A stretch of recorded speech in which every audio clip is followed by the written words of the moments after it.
Conan the Barbarian, born on a battlefield in Samaria, his life was spent wandering the world of the legendary Hyborian Age, from boy thief to pirate, mercenary and outlaw, ultimately becoming king of Aquilonia. Conan carved a red swath through lost cities and unexplored jungles, facing hideous horrors or supernatural menaces, with nothing more than a sharp sword in his hand and a beautiful woman by his side. These are the complete chronicles of Conan.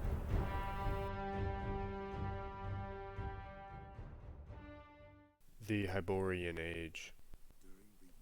Of that epoch known by the Nemedian chroniclers as the pre-cataclysmic age, little is known except the latter part, and that is veiled in the mists of legendary.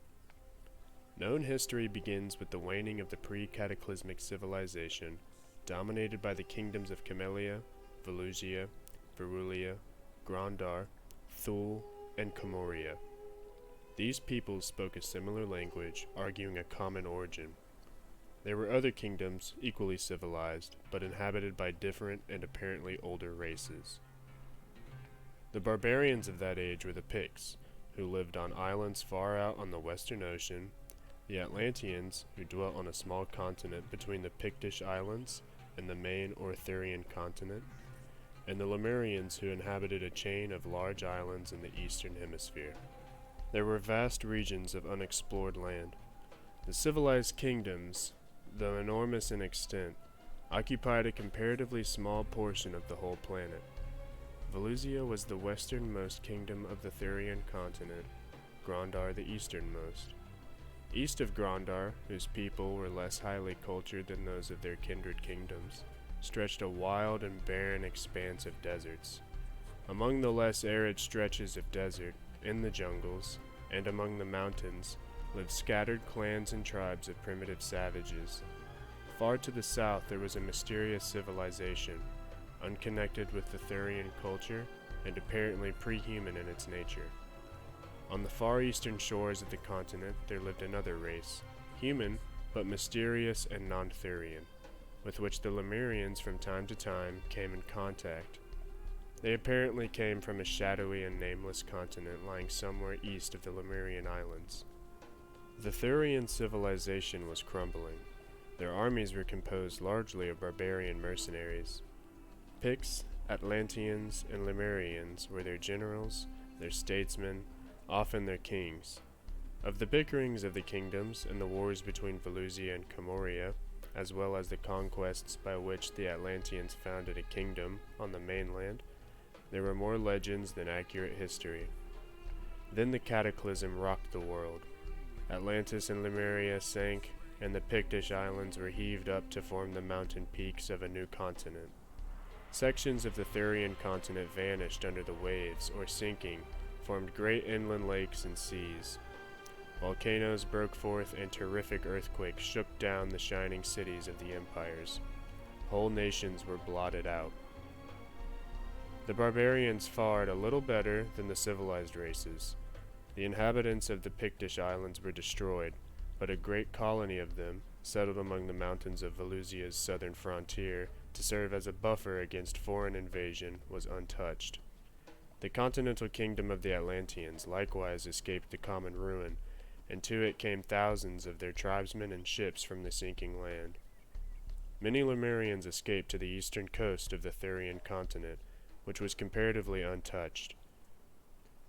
There they were, enslaved by the ancient race which already dwelt there, and their history for thousands of years is a history of brutal servitude.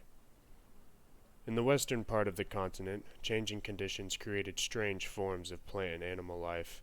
Thick jungles covered the plains, great rivers cut their roads to the sea, wild mountains were heaved up, and lakes covered the ruins of old cities and fertile valleys.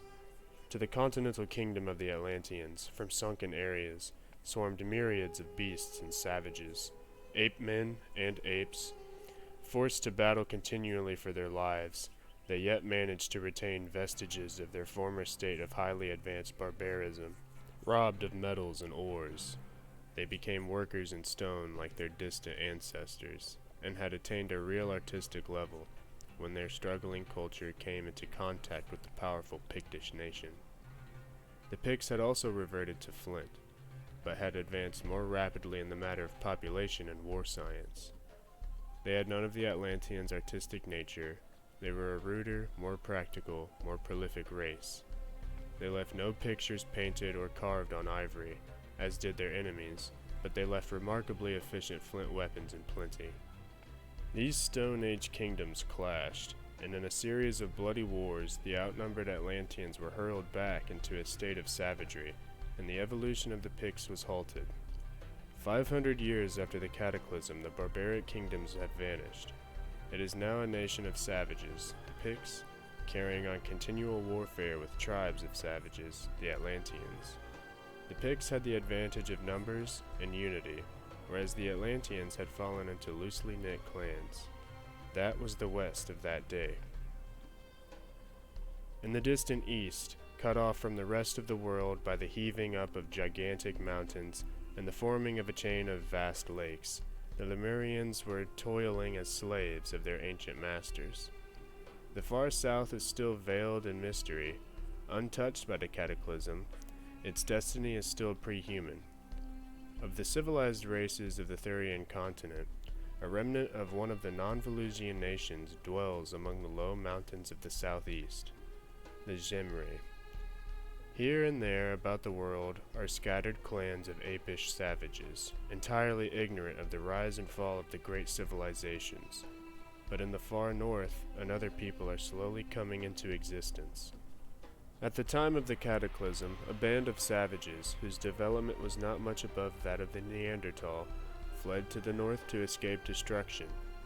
They found the snow countries inhabited only by a species of ferocious snow apes, huge, shaggy, white animals, apparently native to that climate. These they fought and drove beyond the Arctic Circle to perish, as the savages thought. The latter, then, adapted themselves to their hardy new environment and throve. After the Pictish Atlantean Wars had destroyed the beginnings of what might have been a new culture, another, lesser cataclysm further altered the appearance of the original continent, left a great inland sea where the chain of lakes had been, to further separate west from east, and then the attendant earthquakes, floods, and volcanoes completed the ruin of the barbarians which their tribal wars had begun. 1,000 years later, the lesser cataclysm, the western world is seen to be a wild country of jungles and lakes and torrential rivers.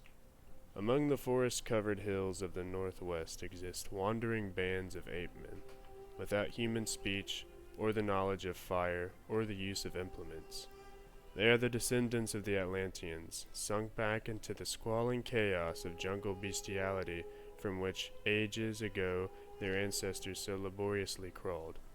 To the southwest dwell scattered clans of degraded cave-dwelling savages, whose speech is of the most primitive form, yet who still retain the name of Picts, which has come to mean merely a term designating men themselves to distinguish them from the true beasts with which they contend for life and food. It is their only link with their former stage. Neither the squalid Picts nor the apish Atlanteans have any contact with other tribes or peoples. Far to the east, the Lemurians, leveled almost to a bestial plane themselves by the brutishness of their slavery, have risen and destroyed their masters. They are savages stalking among the ruins of a strange civilization. The survivors of that civilization, who have escaped the fury of their slaves, have come westward. They fall upon that mysterious pre-human kingdom of the south and overthrow it, substituting their own culture, modified by contact with the older one. The newer kingdom is called Stygia, and remnants of the older nation seem to have survived, and even been worshipped after the race as a whole had been destroyed. Here and there in the world, small groups of savages are showing signs of an upward trend. These are scattered and unclassified. But in the north, the tribes are growing. These people are called Hyborians, or Hybori. Their god was Bori, some great chief whom legend made even more ancient as the king who led them into the north, in the days of the great cataclysm, which the tribes remember only in distorted folklore. They have spread over the north, and are pushing southward in leisurely treks. So far they have not come in contact with any other races, their wars have been with one another. 1,500 years in the North Country have made them all tall, tawny-haired, gray-eyed race, vigorous and warlike, and already exhibiting a well-defined artistry and poetism of nature. They still live mostly by the hunt, but the southern tribes have been raising cattle for some centuries. There is one exception in their so far complete isolation from other races. A wanderer into the far north returned with the news that the supposedly deserted ice wastes were inhabited by an extensive tribe of ape-like men, descended, he swore, from the beasts driven out of the more habitable land by the ancestors of the Hyborians. He urged that a large war party be sent beyond the Arctic Circle to exterminate these beasts, whom he swore were evolving into true men. He was jeered at. A small band of adventurous young warriors followed him into the north, but none returned. But tribes of the Hyborians were drifting south, and as the population increased, this movement became extensive. The following age was an epic of wandering and conquest. Across the history of the world, tribes and drifts of tribes move and shift in an ever-changing panorama. Look at the world 500 years later. Tribes of tawny-haired Hyborians have moved southward and westward, conquering and destroying many of the small, unclassified clans, absorbing the blood of conquered races. Already the descendants of the older drifts have begun to show modified racial traits, and these mixed races are attacked fiercely by new, purer-blooded drifts, and swept before them as a broom sweeps debris impartially, to become even more mixed and mingled in the tangled debris of races and tag-ends of races. As yet the conquerors have not come in contact with the older races. To the southeast, the descendants of the Gemri, given impetus by new blood resulting from admixture with some unclassified tribe, are beginning to seek to revive some faint shadow of their ancient culture. To the west, the apish Atlanteans are beginning the long climb upward. They have completed the cycle of existence. They have long forgotten their former existence as men. Unaware of any other former state, they are starting the climb, unhelped and unhindered by human memories. To the south of them, the Picts remain savages, apparently defying the laws of nature by neither progressing nor retrogressing. Far to the south dreams the ancient mysterious kingdom of Stygia. On its eastern borders wanders clans of nomadic savages, already known as the Sons of Shem. Next to the Picts in the broad valley of Zing, protected by great mountains, a nameless band of primitives, tentatively classified as akin to the Shemites, has evolved an advanced agricultural system and existence. Another factor has added to the impetus of Hyborian drift. A tribe of that race has discovered the use of stone in building, and the first Hyborian kingdom has come into being, the rude and barbaric kingdom of Hyperborea, which had its beginning in a crude fortress of boulders heaped to repel tribal attack. The people of this tribe soon abandoned their horsehide tents for stone houses. Crudely but mightily built, and thus protected, they grew strong. There are a few more dramatic events in history than the rise of the rude, fierce kingdom of Hyperborea, whose people turned abruptly from their nomadic life to reared dwellings of naked stone, surrounded by Clypean walls. A race scarcely emerged from the polished Stone Age, who had by a freak of chance learned the first rude principles of architecture. The rise of this kingdom drove forth many other tribes, for, defeated in the war, or refusing to become tributary to their castle-dwelling kinsmen, many clans set forth on long treks that took them halfway around the world, and already the more northern tribes are beginning to be harried by gigantic blonde savages, not much more advanced than ape-men. The tale of the next 1,000 years is the tale of the rise of the Hyborians, whose warlike tribes dominate the western world. Rude kingdoms are taking shape. The tawny-haired invaders have encountered the Picts, driving them into the barren lands of the west. To the northwest, the descendants of the Atlanteans, climbing unaided from apedom into primitive savagery, have not yet met the conquerors. Far to the east, the Lemurians are evolving a strange semi-civilization of their own. To the south, the Hyborians have founded the Kingdom of Koth, on the borders of those pastoral countries known as the lands of Shem, and the savages of those lands, partly through contact with the Hyborians, partly through contact with the Stygians, who have ravaged them for centuries, are emerging from barbarism. The blonde savages of the far north have grown in power and numbers so that the northern Hyborian tribes move southward, driving their kindred clans before them. The ancient kingdom of Hyperborea is overthrown by one of these northern tribes, which, however, retains the old name. Southeast of Hyperborea, a kingdom of the Gemri has come into being, under the name of Zamora. To the southwest, a tribe of Picts have invaded the fertile valley of Zing, conquered the agricultural people there, and settled among them. This mixed race was in turn conquered later by a roving tribe of Hyborai, and from these mingled elements came the kingdom of Zingara. 500 years later, the kingdoms of the world are clearly defined. The kingdoms of the Hyborians, Aquilonia, Numidia, Brithonia, Hyperborea, Koth, Ophir, Argos, Carinthia, and one known as the Border Kingdom, dominate the western world. Zamora lies to the east, and Zingara to the southwest of these kingdoms.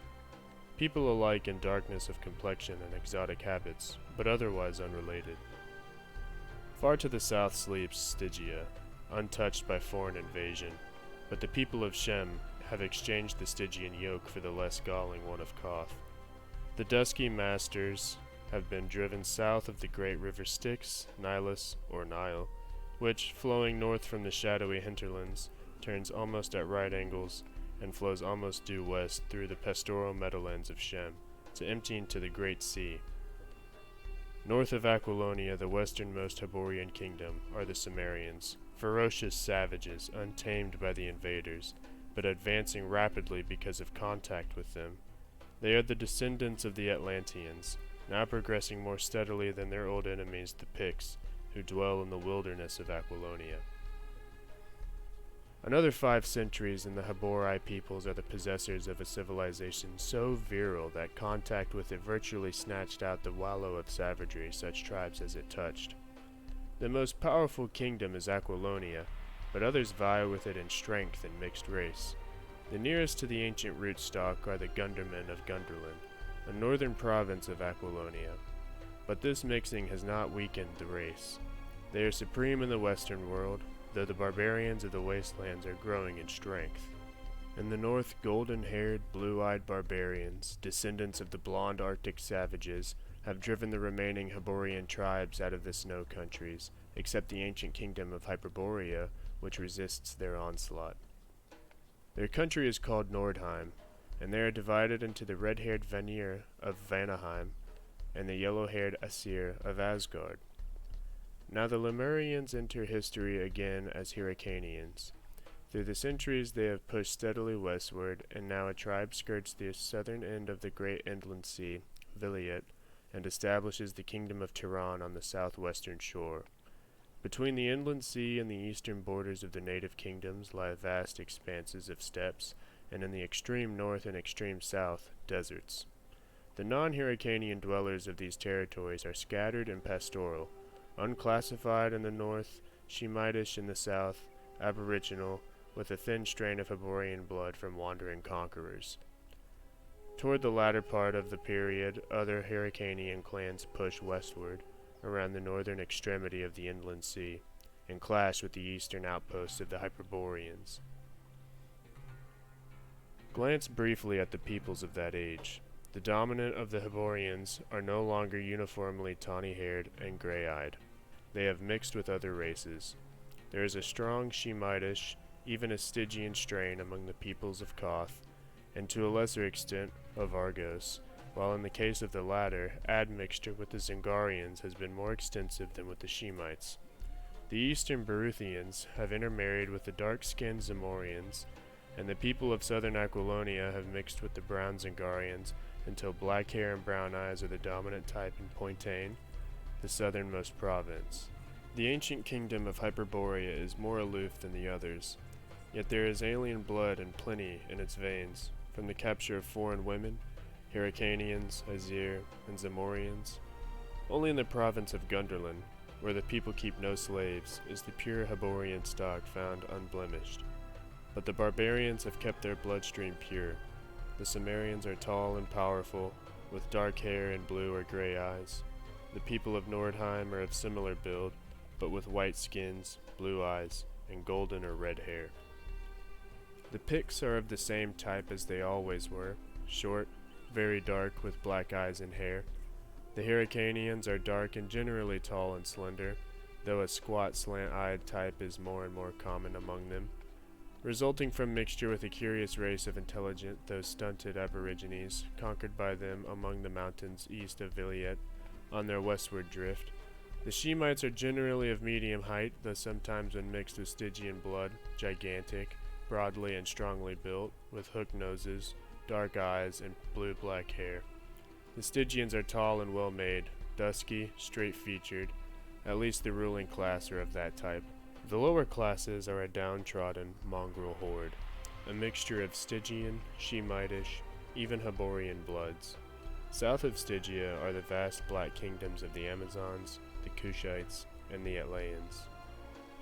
Between Aquilonia and the Pictish wilderness lie the Bosonian marches, peopled by descendants of an aboriginal race, conquered by a tribe of Hyborians early in the first ages of the Hyborian drift. This mixed people never attained the civilization of the purer Hyborians, and was pushed by them to the very fringe of the civilized world. The Bosonians are of medium height and complexion, their eyes brown or gray, and they are mesocephalic. They live mainly by agriculture in large walled villages, and they are part of the Aquilonian kingdom. Their marches extend from the border kingdom in the north to Zingara in the southwest, forming a bulwark for Aquilonia against both the Cimmerians and the Picts. They are stubborn defensive fighters, and centuries of warfare against northern and western barbarians have caused them to evolve a type of defense almost impregnable against direct attack. 500 years later, the Hyborian civilization was swept away. Its fall was unique in that it was not brought about by internal decay, but by the growing power of the barbarian nations and the Hyrcanians. The Hyborian peoples were overthrown while their vigorous culture was in its prime. Yet it was Aquilonia's greed which brought about that overthrow, though indirectly. Wishing to extend their empire, her kings made war on their neighbors. Zingara, Argos, and Ophir were annexed outright, with the western cities of Shem, which had, with their most eastern kindred, recently thrown off the yoke of Koth. Koth itself, with Carinthia and the eastern Shemitish tribes, was forced to pay Aquilonia tribute and lend aid in wars. An ancient feud had existed between Aquilonia and Hyperborea, and the latter now marched to meet the armies of her western rival. The plains of the border kingdom were the scene of a great and savage battle, in which the northern hosts were utterly defeated and retreated into their snowy fastnesses, whither the victorious Aquilonians did not pursue them. Nemedia, which had successfully resisted the western kingdom for centuries, now drew Brithunia and Zamora, and secretly Koth, into an alliance which bade fair to crush the rising empire. But before their armies could join battle, a new enemy appeared in the east, as the Hyrcanians made their first real thrust at the western world. Reinforced by adventurers from east of Viliet, the riders of Turan swept over Zamora, devastated eastern Carinthia, and were met on the plains of Brithunia by the Aquilonians, who defeated them and hurled them flying eastward. But the back of the alliance was broken, and Nemedia took the defensive in future wars, aided occasionally by Brithunia and Hyperborea, and secretly, as usual, by Koth. This defeat of the Hyrcanians showed the nation the real power of the western kingdom, whose splendid armies were augmented by mercenaries, many of them recruited among the alien Zingarians and the barbaric Picts and Shemites. Zamora was reconquered from the Hyrcanians, but the people discovered that they had merely exchanged an eastern master for a western master. Aquilonian soldiers were quartered there, not only to protect the ravaged country, but also to keep the people in subjection. The Hyrcanians were not convinced. 3 more invasions burst upon the Zamorian borders, and the lands of the Shem were hurled back by the Aquilonians.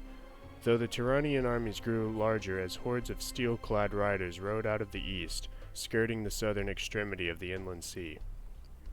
But it was in the west that a power was growing destined to throw down the kings of Aquilonia from their high places. In the north there were incessant bickering along the Cimmerian borders between the black-haired warriors and the Nordheimer, and the Aesir between wars with the Vanir, assailed Hyperborea and pushed back the frontier, destroying city after city. The Cimmerians also fought the Picts and Bossonians impartially, and several times raided onto Aquilonia itself, but their wars were less invasions than mere plundering forays. But the Picts were growing amazingly in population and power. By a strange twist of fate, it was largely due to the efforts of one man, and he an alien, that they set their feet upon the ways that led to an eventual empire. This man was Aras, a Numidian priest, a natural-born reformer. What turned his mind toward the Picts is not certain, but this much is history. He determined to go into the western wilderness and modify the rude ways of the heathen by the introduction of the gentle worship of Mitra. He was not daunted by the grisly tales of what had happened to traders and explorers before him, and by some whim of fate he came along the people he sought, alone and unarmed, and was not instantly speared. The Picts had benefited by contact with Hyborian civilization, but they had always fiercely resisted that contact. That is to say, they had learned to work crudely in copper and tin, which were found scantily in their country, and for which latter metal they raided into the mountains of Zingara, or traded hides, whale's teeth, walrus tusks, and such few things as savages have to trade. They no longer lived in caves and tree shelters, but built tents of hides and crude huts, copied from those of the Bossonians. They still lived mainly by the chase, since their wilds swarmed with game of all sorts, and the rivers and sea with fish, but they had learned how to plant grain, which they did sketchily, preferring to steal it from their neighbors, the Bossonians and Zingarans. They dwelt in clans which were generally at feud with each other, and their simple customs were bloodthirsty and utterly inexplicable to a civilized man, such as Aras of Numidia. They had no direct contact with the Hyborians, since the Bossonians acted as a buffer between them, but Aras maintained that they were capable of progress, and events proved the truth of his assertion, though scarcely in the way he meant. Aras was fortunate in being thrown in with a chief of more than usual intelligence, Gorm by name. Gorm cannot be explained, any more than Genghis Khan, Othman, Attila, or any of those individuals who, born in naked lands among untutored barbarians, yet possess the instinct for conquest and empire building. In a sort of bastard Bossonian, the priest made the chief understand his purpose, and though extremely puzzled, Gorm gave him permission to remain among his tribe unbutchered, a case unique in the history of the race. Having learned the language, Aras set himself to work to eliminate the more unpleasant phases of Pictish life, such as human sacrifice, blood feud, and the burning alive of captives. He harangued Gorm at great length, whom he found to be an interested, if unresponsive listener. Imagination reconstructs the scene. The black-haired chief, in his tiger skins and necklace of human teeth, squatting on the dirt floor of the wattle hut, listening intently to the eloquence of the priest, who probably sat on a carven, skin-covered block of mahogany provided in his honor, clad in the silken robes of a Numidian priest, gesturing with his slender white hands as he expounded the external rights and justices which were the truths of Mitra. Doubtless, he pointed with repugnance at the rows of skulls which adorned the walls of the hut and urged Gorm to forgive his enemies instead of putting their bleached remnants to such use. Aras was the highest product of an innately artistic race, refined by centuries of civilization. Gorm had behind him a heritage of 100,000 years of screaming savagery. The pad of the tiger was in his stealthy step, the grip of the gorilla in his black-nailed hands, the fire that burns in a leopard's eye burned in his.